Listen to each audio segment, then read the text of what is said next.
మీరు వహిస్తామని చెప్తే ప్రతిపక్షాలు ఓకే ఓకే మేము రద్దు చేస్తాం మొత్తం. వేణుగోపాల్ గారు ఇప్పుడు మీరు చెప్పండి ఈసారి ఒక్క నిమిషం అండి కిరణ్ గారు, ఇప్పుడు ఒకవేళ ఈసారి షర్మిల రూపంలో వైసీపీకి గట్టి ఎదురు దెబ్బ తగలబోతుందని అనుకోవచ్చు అంటారా? ఒకవేళ అంటే మీరేమంటారు? అంటే ఏదైతే వైఎస్ రాజన్న బిడ్డ షర్మిల అదే ఆ ఏపీలో ఇప్పుడు రంగంలోకి దిగింది కాబట్టి ఇప్పుడు షర్మిల వల్ల వైసీపీకి నష్టం జరిగే ఛాన్సెస్ ఉన్నాయంటారు?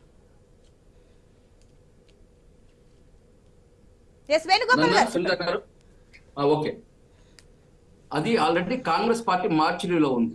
అలాంటి కాంగ్రెస్ పార్టీని బతికించే ప్రయత్నంలో ఏదైతే షర్మిలా గారి ప్రయత్నంలో ఉంది, కానీ ఆ కాంగ్రెస్ పార్టీ ఆ రోజు ఈ విభజన విషయంలో కానీ అదే విధంగా విభజన తర్వాత ఏదైతే రాజశేఖర రెడ్డి గారి మరణానికి కారణమైన వాళ్ళని చనిపోతే వాళ్ళని ఓదార్చాలని జగన్మోహన్ రెడ్డి గారి ప్రయత్నం చేసి ఆయన అడ్డుకొని 16 నెలలు జైల్లో పెట్టడం విషయంలో కానీ ఈ రోజు రాజశేఖర రెడ్డి ఫ్యామిలీనైనా లేదా ప్రత్యేక రాష్ట్రాన్ని విభజించలో కానీ లేదా హోదాని ఆ చట్టంలో చేర్చకపోవడం కానీ వీటికన్నిటికీ బాధ్యులు ఎవరు?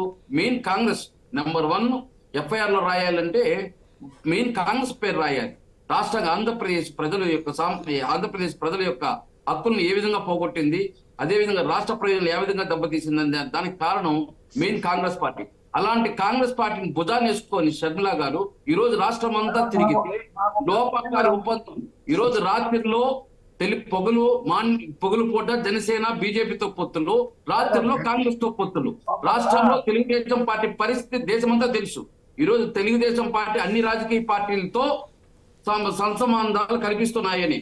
ఈ రోజు పొగులేమో జనసేన కనబడుతుంది, బీజేపీ కనబడుతుంది, రాత్రిలేమో కాంగ్రెస్ పరిపాలన చేస్తుంది. అంటే ఈ విధంగా షర్మిలా గారిని ఒక కుటుంబాన్ని చీల్చి వీళ్ళు దగ్గర పెట్టుకొని కాంగ్రెస్ పార్టీ టీడీపీ ఆడిస్తున్న నాటకం ఇది.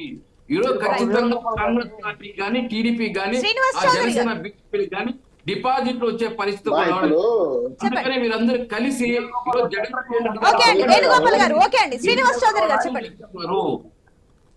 సునీత గారు, చంద్రబాబు నాయుడు పవన్ కళ్యాణ్ ఏమి వాళ్ళ కుటుంబం అత్యంతమని చెప్పలా, ఆశీర్వాసమని చెప్పలా, ఇంట్లో తరిమేమని చెప్పలా, విజయమ్మని పార్టీ నుంచి తీసేయమని చెప్పలా, వాళ్ళ బాబాయిని ఎవరు చెప్పారో తెలీదు.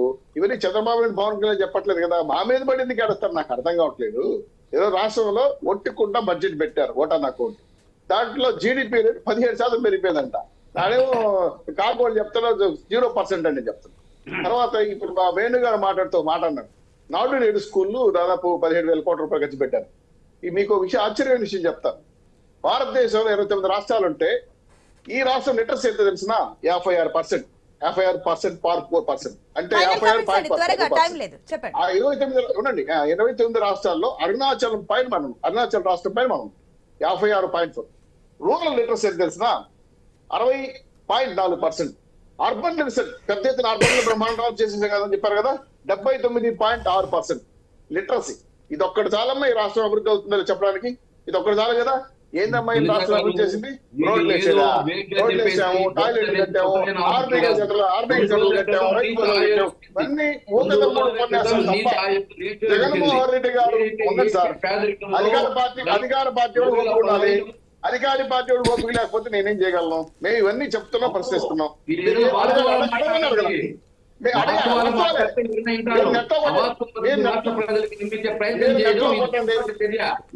ఉండండి, మీరు నెట్లో కొట్టండి.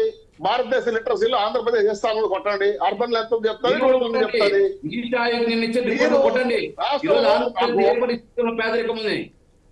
పేదరికమా? ఆల్రెడీ అడుగుతుంటాడు మేము పేదరికం.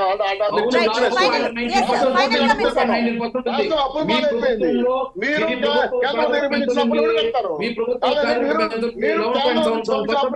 మేమే కట్టాలి కదా, మేమే కట్టాలి కదా. అయ్యా వేణుగోపాల్ గారు, మీ పేస్ట్ ఒప్పుకుంటారు కానీ మా ఇద్దరు 3 లక్షల కోట్ల రూపాయలు అప్పు ఉంది. 3 లక్షల కోట్ల రూపాయలు అప్పు ఉంది. ఎవరు కట్టాలి? మేము కట్టాలి. మీరు చెస్టుల పేరుతో, పెట్రోల్ పేరుతో, గ్యాస్ పేరుతో, ఇంటి పనుల పేరుతో, చెత్త పనుల పేరుతో అనేక రకాలుగా బాదురే కార్యక్రమం చేసి 1,50,000 కోట్ల రూపాయలు మన ఇద్దరు బెట్టేస్తే